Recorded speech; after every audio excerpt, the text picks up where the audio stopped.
Today we're diving into a topic that I have strong opinions about, which might ruffle some feathers, and that's why you should not get solar panels for your home. Now, before you click away or flood the comments with angry emojis, let me be super clear. I'm not anti-solar. Solar power is amazing technology.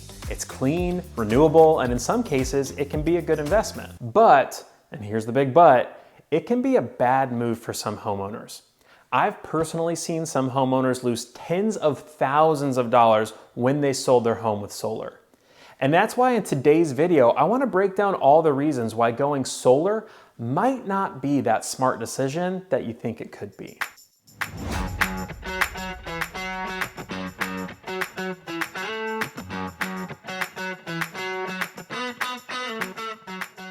As always, my name is Grant Irby, your trusted real estate resource here in Blacksburg, Virginia and the New River Valley. And it's our goal with this YouTube channel that it's your #1 resource for all the things you need to know, both about relocating to and living in this area. And please, if you find this information helpful, please like the video and subscribe to the channel. And as always, if you are actually thinking about making a move to the area, I would love to be the realtor that you choose to work with. So let's get into it. The first two reasons I'm discussing today are the two that directly correlate to why I've seen homeowners lose tens of thousands of dollars when they sold their home with solar. Let's start with what most people overlook. Solar isn't cheap. Now, yes, there are tax credits and incentives, which currently can be up to 30% of your installation cost in the US.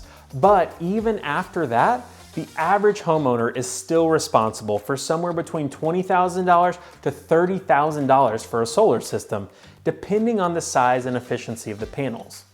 And if you don't want to pay that $20,000 to $30,000 up front, well then that means that you'll finance it with payments. Financing solar often means a 20 to 25-year loan with interest, monthly payments, and sometimes steep fees if you miss a payment or want to pay it off early.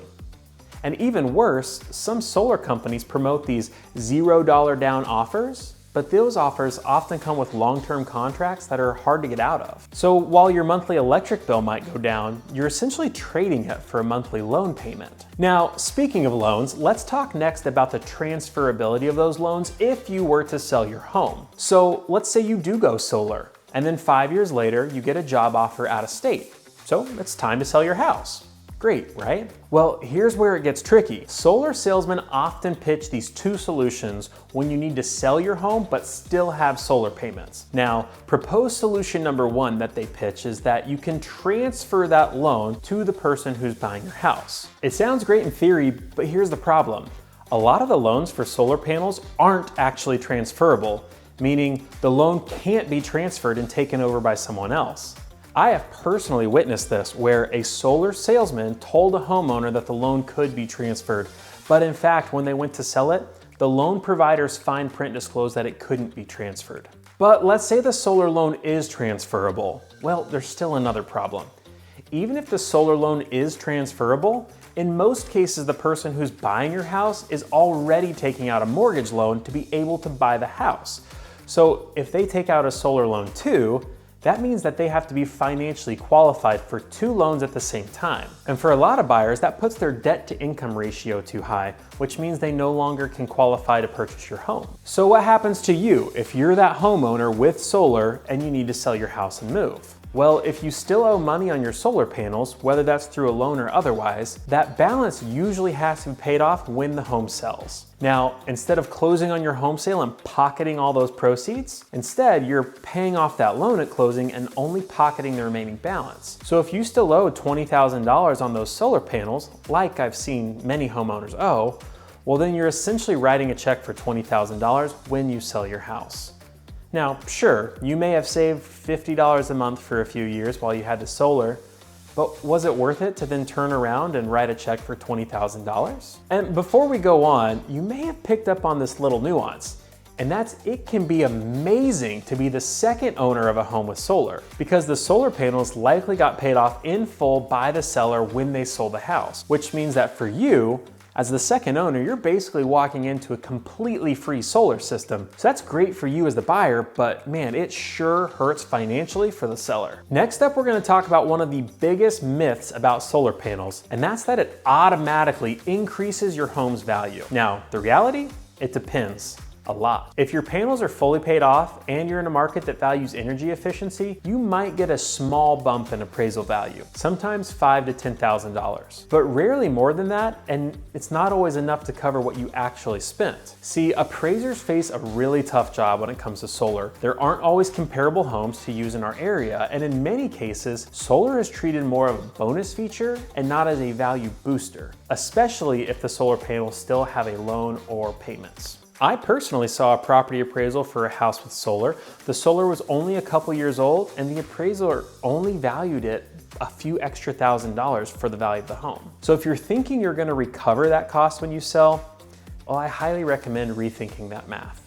And additionally, solar panels and roofing don't always work as well together as you think. If your roof is older, it's often recommended that you replace it before installing the panels, and that's another $10,000 to $20,000 on many homes in our area, depending on the size and complexity of the job. And even if your roof is in good shape now, repairs can get more complicated. So to fix a roof issue, you often have to remove that panel, store them, fix the roof, and then reinstall everything.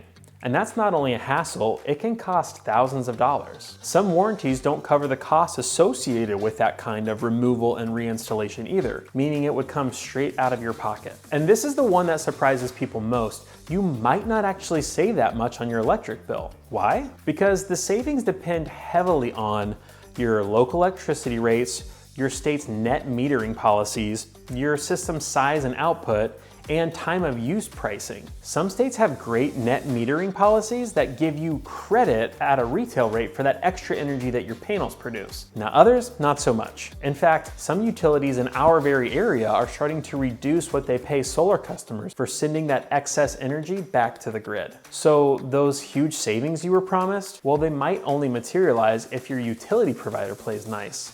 And even then, it might take 10 to 15 years to break even. How about grid independence? Well, not really. Speaking of utilities, a common misconception is that installing solar means you'll totally live off the electricity grid. But unless you also invest in a battery backup system, you're still connected to the grid and highly dependent on it. So if the power goes out in your neighborhood and you don't have that backup battery system, well then your system will shut down too. That's right, if there's a power outage, you also have a power outage, even if you have solar. And that's because of safety features designed to protect utility workers during outages. So unless you're ready to invest in a full off-grid solution with that extra external battery pack, which can be extremely costly by the way, well then solar doesn't give you true energy independence. And let's be honest, we're still early in solar adoption. Panels are getting cheaper, battery storage is improving, entire solar roof tiles are now hitting the market, so if you invest at today's technology and lock yourself into a 20-year system or a 20-year loan, you might be stuck with outdated hardware just a few years from now. And that's why some homeowners are choosing to wait until solar efficiency improves, until battery storage becomes more affordable, or until utility policies stabilize.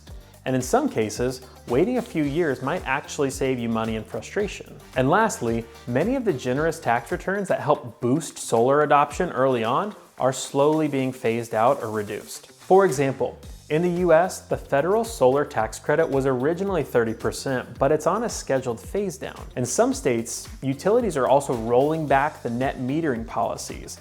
Those are the ones that allow you to sell your excess energy back to the grid. So if you miss the window on those bigger incentives, well, your return on investment might not look nearly as attractive. So should you never get solar panels? Well, no. There are absolutely situations where it makes sense. But here's the bottom line. Solar is a major financial and logistical decision, and it's not just a home improvement project. So before you sign a contract, make sure you run the numbers, understand your local utility policies, check to see if your roof is ideal, talk to a local real estate agent and appraiser about resale impact. And also make sure you know what happens if you need to sell your home while still paying off that system. Because while solar is great in theory, it's not always great in practice. So I'll ask you, have you ever installed panels on your home? Or are you considering it? Well, drop your thoughts and questions in the comments because I would love to hear your experience. And if you found this video helpful, please remember to hit that like button, subscribe, and tap the bell for more content like this. And as always, my name's Grant Irby, realtor here in Blacksburg, Virginia and the New River Valley. My cell phone number and email address are on the screen, and I would love to chat with you personally about what it could look like for you to live well in the New River Valley. Thanks so much.